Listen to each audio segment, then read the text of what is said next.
Welcome back. આપણે ચર્ચા કરી રહ્યા છીએ ડાયાબિટીસથી છુટકારો કઈ રીતે મેળવી શકાય તેના માટે જરૂરી દવાઓ કઈ છે, ઉપરાંત માધવબાગની સીડીસી સારવાર વિશે ચર્ચા કરી રહ્યા છીએ અને આપણી સાથે માધવબાગના ડોક્ટર સંજય સાળી જોડાયેલા છે. તેમની સાથે આ ચર્ચાને આપણે આગળ વધારીએ. ડોક્ટર, સમાજની અંદર એક વ્યાપક માન્યતા એવી છે કે કોઈ દર્દીને ડાયાબિટીસ છે તો તેને જીવનભર દવાઓ અને ઇન્સ્યુલિન લેવું જરૂરી બની જાય છે, પરંતુ આપ કહો છો કે દવાઓનું સેવન હંમેશ માટે થઈને બંધ કરી શકાય છે. બિલકુલ શું આ ખરેખર શક્ય છે? ચોક્કસપણે કહીશ. મને ખાલી એક લોજિક હું તમને બધાને સમજાવું છું. માણસને ટાઈપ 2 ડાયાબિટીસની જે આપણે રિવર્સલની વાત કરીએ છીએ, તો ટાઈપ 2 ડાયાબિટીસની અંદર આપણા શરીરની અંદર ઇન્સ્યુલિન બનતું ના હોય એ પ્રોબ્લેમ નથી હોતો. ઇનફેક્ટ ટાઈપ 2 ડાયાબિટીસની અંદર ઇન્સ્યુલિન રેઝિસ્ટન્સ આપણા શરીરમાં આવતું હોય છે, અને એ રેઝિસ્ટન્સ ક્યાંક ને ક્યાંક આપણા શરીરની અંદર એક્સ્ટ્રા ઉર્જાનું આપણે જ્યારે પ્રમાણ લઈએ છીએ અને એનું ખર્ચ આપણે સમજો ના કરી શકીએ, તો એવા કિસ્સામાં એ રેઝિસ્ટન્સનું પ્રમાણ વધી જતું હોય છે.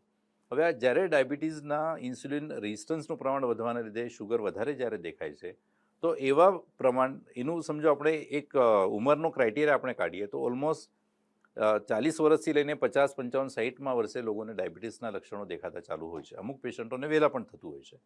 પણ જે સ્ટેજમાં સમજો 40 કે 45 વર્ષની ઉંમર પછી જ્યારે આપણે ડાયાબિટીસ દેખાય છે, તો એક જવાબ આપણે શોધવાનો એવો પ્રયત્ન કરવો જોઈએ કે માણસની પ્રોડક્ટિવ લાઈફ 20 વર્ષથી સમજો ચાલુ કરે, તો 20 વર્ષથી લઈને 40 વર્ષ સુધી આપણે ડાયાબિટીસ સમજો ના દેખાતો હોય, તો એવું કેમ થાય છે કે 40 વર્ષ પછી એવા કેવા બદલાવ શરીરની અંદર આવે છે જેના લીધે આપણે ડાયાબિટીસ દેખાવાના, એના લક્ષણો દેખાવાની શરૂઆત થઈ જાય છે?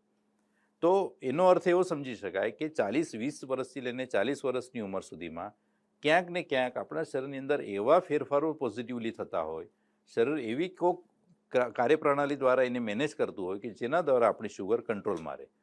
પણ પછીથી ધીમે રહીને આ પ્રણાલી ક્યાંક ને ક્યાંક ખોરવાય છે, જેની અંદર આપણે ખર્ચ કરવાની વાત કરીએ, ક્યાંક ને ક્યાંક આપણે એક્સરસાઇઝનું પ્રમાણ ઓછું હોય છે, ઇન્ટેકનું પ્રમાણ કેલરીઝ હાઈ કેલરી વધારે લેતા હોઈએ, તો એવા કિસ્સાની અંદર એ એક્સ્ટ્રા કેલરીના લીધે આપણે રેઝિસ્ટન્સ ડેવલપ થાય છે.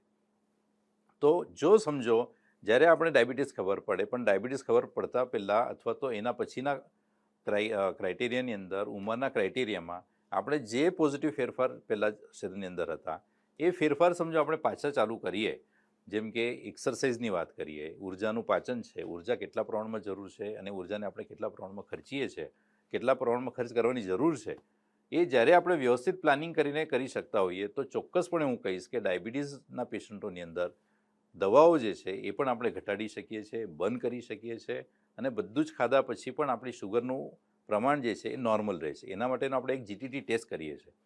જેટલા પેશન્ટોની ડાયાબિટીસ ક્લિયર થઈ જાય છે, મેડિસિન બંધ થાય છે, એવા પેશન્ટોને એક આપણે જીટીટી કરીને ટેસ્ટ કરીએ છીએ. હવે જીટીટી ટેસ્ટની અંદર ગ્લુકોઝ ટોલરન્સ ટેસ્ટ કહેવાય, એટલે એમાં 75 ગ્રામ ગ્લુકોઝ પણ હું ટ્રીટમેન્ટ પછી આપું પેશન્ટને, અને એ પીધાના 2 કલાક પછી જો આપણે શુગર ચેક કરીએ તો એ શુગર 140ની અંદર આવતી હોય છે. કે ડાયાબિટીસની અંદર લાઇફસ્ટાઈલમાં હું સમજો ફેરફાર કરું, ખાવાની અંદર મારા સમજો ફેરફારો થઈ જાય, મારા શરીરમાં જે ઉર્જાની જરૂર છે એટલા પ્રમાણમાં હું ઉર્જા લઉં, જેટલા ખર્ચ કરવાની જરૂર છે ઉર્જાનું એ હું ખર્ચ બરાબર કરી શકું, તો ચોક્કસપણે ડાયાબિટીસના લક્ષણો અને ડાયાબિટીસની જે ઘાતક અસરો છે એને પણ આપણે સરવાળે ઘટાડો કરી શકાય.